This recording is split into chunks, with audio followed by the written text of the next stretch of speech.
Hello everybody, it's JC from FMR Therapy. Welcome back.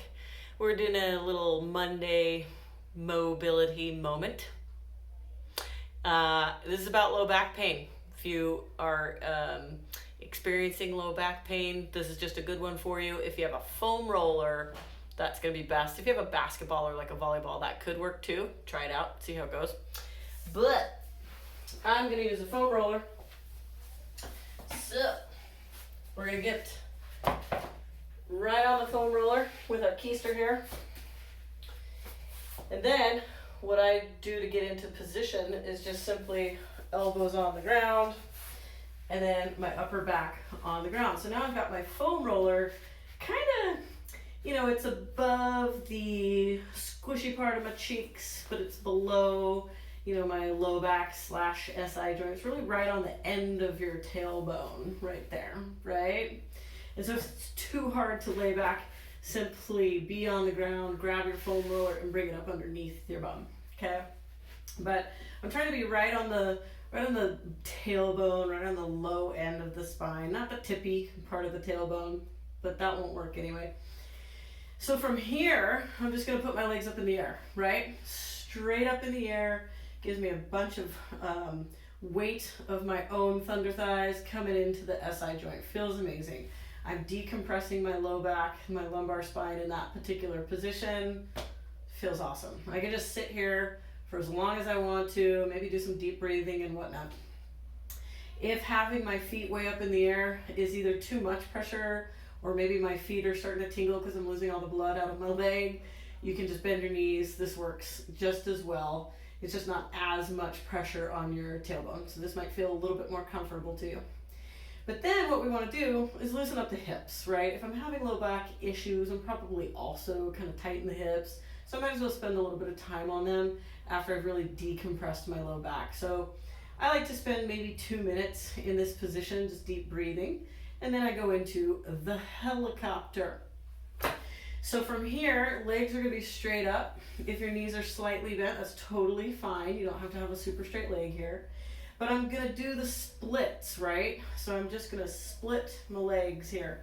One leg is going up, the other leg is going down. And you'll notice my knees are actually fairly bent. That's totally fine.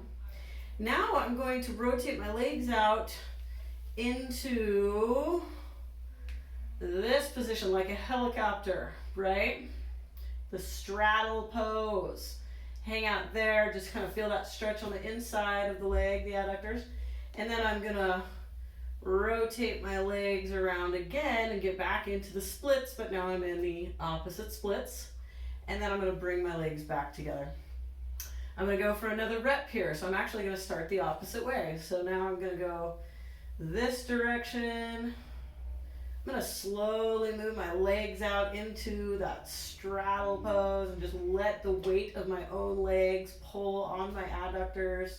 Not so much that I pull my groin right off, but enough that I can feel a good stretch. And then I'm going to rotate into the splits and then back up. You guys, I could do this for 10 reps going each direction, 20 reps going each direction. I could really, really slow this down and get a nice stretch on each one. It doesn't really matter, just as long as I'm spending a little bit of time. And as long as this still feels good on my back, then this is a pretty cool position to be in.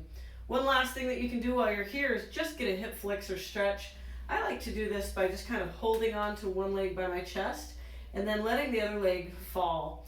What I'm doing is really trying to not flex anywhere, but I am keeping my knee straight. If I bend my knee and that heel goes down, I don't get as good of a stretch here. But if I keep that knee nice and straight and just let my leg get heavy, I get a really good stretch there. You can also go ahead and put that heel on the ground and see if you still have a pretty good stretch. Play with the two ways to do this. Spend 30 or 40 seconds there, then switch. Do it on the other side. Spend 30 or 40 seconds there. Repeat this as many times as you want to, really just trying to open up the front of the hip. Generally, if my back is tight, so is my hip, right? And opening up the front of the hip is gonna make it feel super good. Hopefully that helps you guys. Get on your helicopters. Thanks for sticking around, and we'll see you next time for another Monday mobilization moment on Monday. Take care.